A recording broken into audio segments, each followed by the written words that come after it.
पहली बात तो भैया ये जनगणना कैसे हुई किसी को नहीं पता। तो ऐसे में ये जनगणना हुई कैसे? जिस वक्त इस जनगणना के प्रोसेस को तैयार किया जा रहा था उस वक्त भी हमने कहा था कि एक सर्वदलीय बैठक बुलाइए, नहीं तो इसका भी हाल शराबबंदी जैसा होगा। और उस सर्वदलीय बैठक में हर पार्टी का राय मशवरा लिया जाना चाहिए कि इस जनगणना को कैसे किया जाए ताकि सही आंकड़े सरकार के पास आए। और उसके बाद आज जिस तरीके के आंकड़े सामने आए हैं ये पूरी तरीके से दर्शाते हैं कि भैया एक जाति विशेष को आप लाभ पहुंचाना चाह रहे हैं। जिस समीकरण की आप बात करते हैं, जिस समीकरण के सहारे आपने लंबे समय तक बिहार को बर्बाद करने का आपने काम किया, उसी समीकरण को आप बढ़ा चढ़ाकर आप दिखाना। जातीय जनगणना को लेकर चिराग पासवान ने उतरते ही सीधे तौर पे बिहार सरकार और नीतीश कुमार को घेरा है और भी कई मुद्दों और कई बातों को लेकर बहुत सी बातें कहें। सुनेंगे तमाम बातें इस वीडियो में। भाई, जातीय जनगणना के आंकड़े जिस तरीके से मुख्यमंत्री और बिहार सरकार के द्वारा सार्वजनिक किए गए, जिस दिन ये आंकड़े सार्वजनिक भी हुए थे उस दिन मैं ऑस्ट्रेलिया में था, पर वहाँ से ऑस्ट्रेलिया से भी मैंने इस बात की आशंका जाहिर की थी कि कहीं ना कहीं इन आंकड़ों के साथ छेड़छाड़ की गई है। जो सही आंकड़े हैं वो अभी भी सामने नहीं आ पाए हैं और उसका कारण है भैया, सबसे पहले तो पारदर्शिता ही नहीं है। मुख्यमंत्री ने किस प्रोसेस के तहत ये सर्वे करवाए ये किसी को नहीं पता। बल्कि मैं मीडिया के साथियों से आग्रह करूंगा कि एक आम सर्वे कीजिए। जो लोग खड़े उनसे जाके पूछिए कि क्या आप लोग के घर लोग आए थे पूछने, क्या किसी ने पूछा कि आप किस जाति से हैं? नहीं है, ये जानकारी ही नहीं किसी से ली गई है। हमारी पार्टी में इतने कार्यकर्ता हैं, वो कार्यकर्ता बताते हैं कि भैया जब उनसे नहीं पूछा गया, तो ऐसे में इसमें जब पारदर्शिता नहीं बरती गई तो ये अपने में दर्शाता है कि ये आंकड़े सही नहीं है। पुनः ये जनगणना होनी चाहिए, इसमें एक जाति विशेष और समीकरण विशेष जिसकी राजनीति मुख्यमंत्री और उनकी गठबंधन के साथी करते रहें, उनको बढ़ा चढ़ा कर दर्शाना। और कई ऐसे जमात की कई ऐसी जातियां हैं जो छोटी जातियां हैं, उनके आंकड़ों को कम करके दिखाया गया है। इसमें पूर्णतः राजनीतिक साजिश है और सिर्फ गठबंधन को लाभ पहुंचाने की दृष्टि से इन आंकड़ों को संभवतः बंद कमरे में बैठ के तैयार कर लिया गया। चिराग जी, जिस तरीके से जेपी नड्डा ने क्षेत्रीय पार्टी को लेकर बयान दिया, उस पर क्या कहेंगे? क्या ऐसा है कि भाई वो ये बयान उन्होंने पहली बार नहीं दिया है। क्षेत्रीय दलों को लेकर भारतीय जनता पार्टी की एक अपनी सोच रही है और इसीलिए वो दल अलग है, उनकी सोच अपनी है। अंतोगत्वा कौन सा दल रहता है, कौन सा नेता रहता है, ये फैसला जनता ही करती है। भाई, मेरी पार्टी को समाप्त करने का प्रयास नहीं किया गया, साम दाम दंड भेद सब अपना लिया गया। मेरी पार्टी के 6 में से 5 सांसद को तोड़ दिया गया तो क्या हुआ? पार्टी समाप्त हो गई।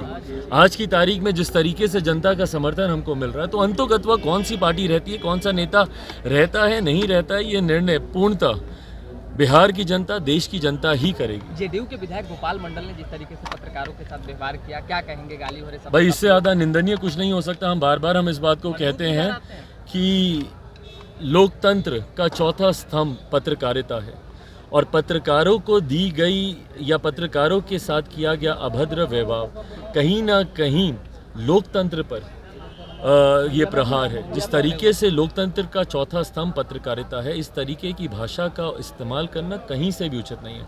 लोक जनशक्ति पार्टी रामविलास, मैं स्वयं घोर निंदा करता हूं जिस तरीके की भाषा का इस्तेमाल पत्रकारों के लिए किया गया। ज़्यादा शर्मनाक कुछ नहीं हो सकता। हम बार बार इस बात को कहते हैं कि पत्रकारिता लोकतंत्र का चौथा स्तंभ है। ऐसे में पत्रकारों पे किया गया कोई भी हमला ये लोकतंत्र पे ही किया गया है। इस तरीके से गाली गलौज करना, जिस तरीके की अभद्र भाषा का इस्तेमाल किया है, ये दर्शाता है उनकी मानसिकता, उनकी सोच जो पूरी तरीके से गलत है। इस तरीके के बर्ताव की लोक जनशक्ति पार्टी रामविलास, मैं खुद घोर निंदा में करता हूँ और भविष्य में नेताओं को इस तरीके के बर्ताव से बचना चाहिए। सर जातिगत जनगणना क्या कहना चाहेंगे? सब जातिगत बिल्कुल सही बात है, बहुत जातियों की संख्या कम बताई गई। उस वक्त हम ऑस्ट्रेलिया में थे जिस दिन ये जातीय जनगणना के आंकड़े सार्वजनिक किए गए और हमने उस दिन भी इस ऐतराज़ को हमने दर्ज कराया था। पहली बात तो भैया ये जनगणना कैसे हुई किसी को नहीं पता, किसी को इस बात की जानकारी नहीं। आप अधिकांश लोगों से पूछ लीजिए राह चलते हुए, बल्कि मैं चाहूँगा कि आप लोग ये सर्वे कीजिए मीडिया के साथी जाएं, कैमरा लेकर पूछें, आम जनता से पूछें कि क्या आपके घर कोई आया था, क्या आपसे पूछा गया था। भाई हम लोग भी राजनीतिक दल के हम लोग हिस्सा हैं, बड़ी संख्या में कार्यकर्ता हम लोग के साथ जुड़े हुए हैं। अधिकांश कार्यकर्ता ये बोलते हैं कि भैया हम लोग यहाँ कोई नहीं आया पूछने। तो ऐसे में ये जनगणना हुई कैसे? जिस वक्त इस जनगणना के प्रोसेस को तैयार किया जा रहा था उस वक्त भी हमने कहा था कि एक सर्वदलीय बैठक बुलाइए, नहीं तो इसका भी हाल शराबबंदी जैसा होगा। और उस सर्वदलीय बैठक में हर पार्टी का राय मशवरा लिया जाना चाहिए कि इस जनगणना को कैसे किया जाए ताकि सही आंकड़े सरकार के पास आए।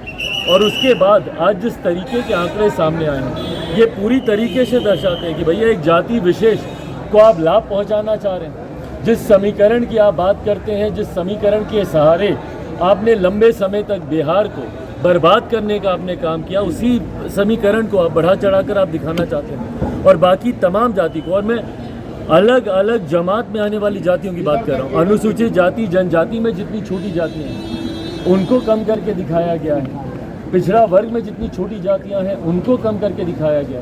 और सबसे बड़ी बात भैया कि विश्वास ही सरकार पे कैसे हो जब इस प्रोसेस को ही आपने सार्वजनिक नहीं किया।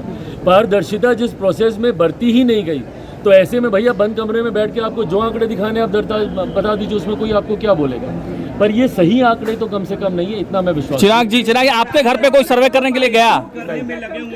चिराग जी, मुख्यमंत्री अगर ये चिंता बिहारियों के लिए करते, 13 करोड़ बिहारियों की, मुख्यमंत्री जिस तरीके से बिहार को जाति में धर्म में बांटने का काम करते हैं, यही कारण है कि मुख्यमंत्री आज तीसरे नंबर की पार्टी बने हुए। इन्होंने जात पात धर्म मजहब के अलावा राजनीति किस चीज़ की है भाई? जहाँ पे जो अनुसूचित जाति में जो इनका समर्थक नहीं था उसको बांट के इन्होंने अलग कर दिया, उसको दलित वहाँ दलित कर दिया। पिछड़ा वर्ग में जो इनका समर्थक नहीं था उसको पिछड़ा अति पिछड़ा कर दिया। कभी अगड़ा कभी पिछड़ा, महिला पुरुष तक जो समाज को बांटने का काम करते हो, यही कारण है भैया कि 2020 में ये तीसरे नंबर की पार्टी बने। आज ये मुसलमान समुदाय के पास जाएं, अलग अलग जाति धर्म विशेष के पास के जाएं, उनकी बैठकें करें। हकीकत है बिहार की 13 करोड़ जनता इनको नकार चुकी, इनसे आक्रोशित है। उसी का ही परिणाम था 2020 विधानसभा के चुनाव। अगले 2024 या उसके साथ होने वाले या उसके ठीक बाद होने वाले विधानसभा के चुनाव में आप देखिएगा इनकी पार्टी खाता तक नहीं खोल पाई। सर, जातिगत जनगणना पे आप क्या रणनीति बना रहे हैं? हिंदू राज की मांग कर रही है बीजेपी। भाई आज से थोड़ी कर रही है, ये तो उनका पुराना एजेंडा। सर, जातिगत जनगणना